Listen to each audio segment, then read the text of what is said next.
Oke teman-teman, kita masuk kepada soal dan penyelesaian. Jadi kita masuk dulu ke contoh soal yang pertama. Jadi ada sebuah truk dengan massa 10.000 kg, ya, dia bergerak dengan kecepatan 20 meter per second. Lalu dia ngerem, ya, mengalami pengereman sepanjang 20 second. Dan sepanjang rem itu, ya, sampai berhenti. Nah, sepanjang rem tersebut kan ada suatu gaya. Nah, sekarang pertanyaannya adalah berapakah gaya pengereman yang terjadi pada truk tersebut? Nah, seperti yang kita bahas di video sebelumnya, bahwasanya gaya itu adalah perubahan momentum per waktu. Nah, di sini kita tuliskan rumusnya adalah F sama dengan delta P per delta T.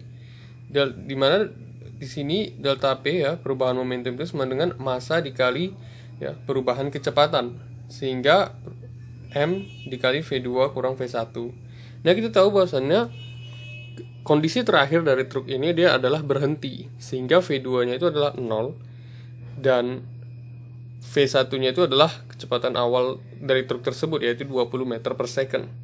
Nah, kita masukkan 10.000 kg dikali 0 kurang 20 meter per second per selang waktu sepanjang pengeremannya adalah 20 second, ya. Menghasilkan F-nya itu sama dengan minus 10.000 Newton.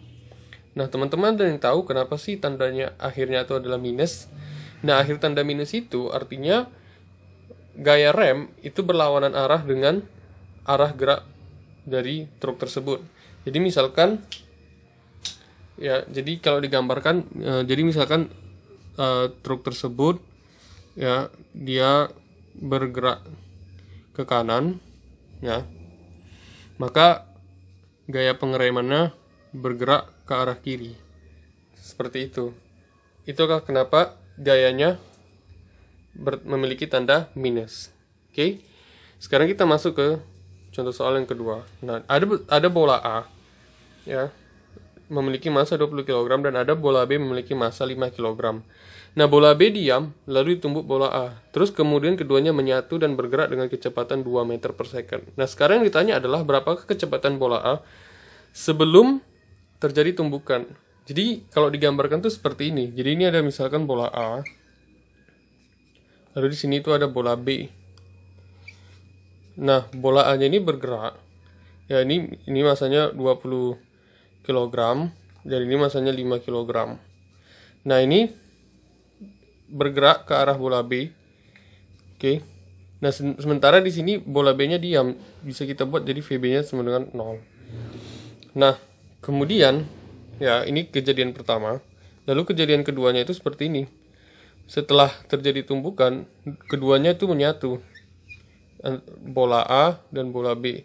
Lalu kemudian keduanya bergerak bersama-sama dengan kecepatan, ya, 2 meter per second. Nah, sekarang yang dipertanyakan adalah berapakah VA-nya. Jadi, berapakah kecepatan bola A sebelum menembuk, ya, bola B. Nah, kita ingat bahwasanya di video sebelumnya ada hukum kekekalan momentum, yang dimana rumusnya itu adalah M1V1 tambah M2V2 sama dengan M1V1 aksen tambah M2V2 aksen. Nah, sini kita bisa ganti M1-nya itu adalah A, V1A, sementara M2-nya itu adalah B, dan V2-nya itu adalah B. Jadi kita masukkan MAVA tambah MBVB sama dengan MAVA aksen tambah MBVB aksen. Nah, di sini kita dapatkan maksudnya VA itu sama dengan MAVA aksen tambah MB, ya, dikali VB aksen kurang VB per MA. Oke, teman-teman pasti sudah tahu, ya. Kalau ada yang belum tahu, dia itu seperti ini. Jadi MAVA itu sama dengan MAVA aksen tambah MB VB aksen kurang MB VB. Jadi MB VB-nya itu pindah ruas ke kanan, mengganti tanda menjadi negatif. Oke. Jadi di sini MVA itu sama dengan MA VA aksen tambah MB VB aksen kurang MB VB per MA. Oke. Nah, MB-nya kita keluarkan, ya, kita asosiasikan jadi menghasilkan MB dikali VB aksen kurang VB. Oke, per MA, ya. Jadi kita masukkan saja 20 kg, ya, dikali 2 meter per second tambah 5 kg dikali Ya, tetap sama karena keduanya menyatu kan. Sehingga VA aksen dengan VB aksen itu sama ya, sama-sama 2 meter per second. Oke, 2 meter per second. Oke, dikurang VB-nya awalnya dia 0. Kenapa? Karena dibilang kan bola B-nya diam.